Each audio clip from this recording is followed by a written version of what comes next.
ਨੱਪ ਦਿੱਤਾ। अस्सलाम वालेकुम दोस्तों, तुसी देखते पे हो पाक पत्रकास्ट ते मैं तेरा दोस्त अहमद फराज। दोस्तों सब तो पहले रिक्वेस्ट है चैनल को सब्सक्राइब कर लो, फेसबुक वाले ब्रावीर बहुत अच्छे पेज नु फॉलो कर लो।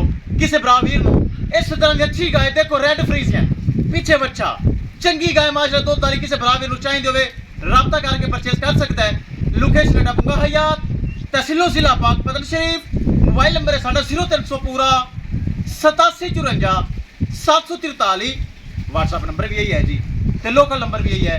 माशाल्लाह रेड फ्रीजियन पीछे बच्चा वीडियो लगाई एनिया कल आइया बेशुमार साढ़े बराबर बहुत अच्छे गुजरा वाले तो आए। आओ अगे नजदीक आओ, गुजरा वाले तो आए उन्हें माशाल्लाह गाय परचेज कर ली।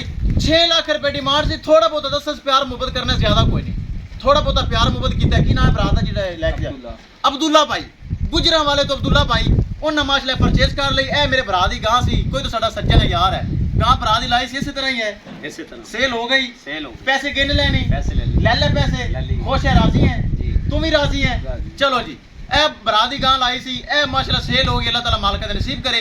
कैमरामैन साहब गड्डी नंबर एक एक चीज करो क्लियर ते करो लोड़ी छड्डो ले चलो। अल्लाह ताला अब्दुल्ला भाई दे नसीब करे। 6 लाख रुपए ਦੇ ਵਿੱਚ ਉਹਨੇ ਵੀ ਪਿਆਰ ਕੀਤਾ, ਜ਼ਿਆਦਾ ਕੀਤਾ ਹੀ ਕੋਈ ਨਹੀਂ, ਜ਼ਿਆਦਾ ਕਰਨਾ ਵੀ ਕੋਈ ਨਹੀਂ ਸੀ। ਮੈਂ ਪਹਿਲੇ ਦੱਸਿਆ ਸੀ ਉਹਨੇ ਵੀ ਕਰਨਾ ਹੈ। ਮੇਰਾ ਉਹ ਕੰਮ ਨਹੀਂ ਹੁੰਦਾ 8 ਲੱਖ ਮੰਗੇ 5 ਲੱਖ ਦੀ ਵੇਚ ਦਿਓ। ਨਹੀਂ ਗਾਂ ਹੈ ਹੀ ਮਾਸ਼ਾਅੱਲਾ ਚੰਗੀ ਗਾਂ ਦਾ ਬੱਚਾ ਬਿਲਕੁਲ। ਲੈ ਚਲੋ ਜੀ ਲੋਡਿੰਗ ਵਾਸਤੇ ਤਿਆਰ। ਭਰਾ ਵੀਰ ਚੈੱਕ ਕਰ ਲਵਣ। ਕਿਸੇ ਮੇਰੇ ਭਰਾ ਨੂੰ ਵੀਰ ਨੂੰ ਮਜ਼ੀਦ ਅੱਛੀ ਨਸਲ ਦੀ ਗਾਂ ਚਾਹੀਦੀ ਹੋਵੇ ਬਾਇਤਮਾਦ ਔਰ ਭਰੋਸੇ ਨਾਲ ਪਰਚੇਸ ਕਰ ਸਕਦਾ ਹੈ। ਦੋਸਤੋ ਪਾਕ ਪਤਨਕਾਉ ਸੇ ਅੱਛੇ ਗਾਵਾਂ ਮਿਆਰੀ ਗਾਵਾਂ ਦੁੱਧ ਵਾਲੀਆਂ ਗਾਵਾਂ मौजूद होंदियां ने। जो ही वीडियो लगी माशाल्लाह फौरी भाइयों का बयाना आ गया, हौसले चढ़ा दो, पुछ मरोड़ के चढ़ा दो। गां कभी चढ़ी रही है ना, घरेलू गां है, उन्होंने की पता डाले दा। लो जी महफूज तरीके लोडिंग हो रही, चेक कर लो। किसी मेरे भरा वीर नूं मजीद अच्छी नस्ल की गाय चाहिए होवे दोस्तों पाक पतनकाउ नूं सर्च कर लो, मिलेगी एतमाद और गारंटी नाल मिलेगी। ए चेक करो माशाल्लाह गां रवानगी वास्ते तैयार है, गुजरां ले जा रही है। अल्लाह ताला अब्दुल्ला भाई दे नसीब करे जिन्हें भाई नूं पैसे दिते न। लो जी गाय हो गई लोड। अल्लाह ताला सोना रब मालकां दे नसीब करे। ए अगे बच्चा वेख लो ते ए गाय वेख लो।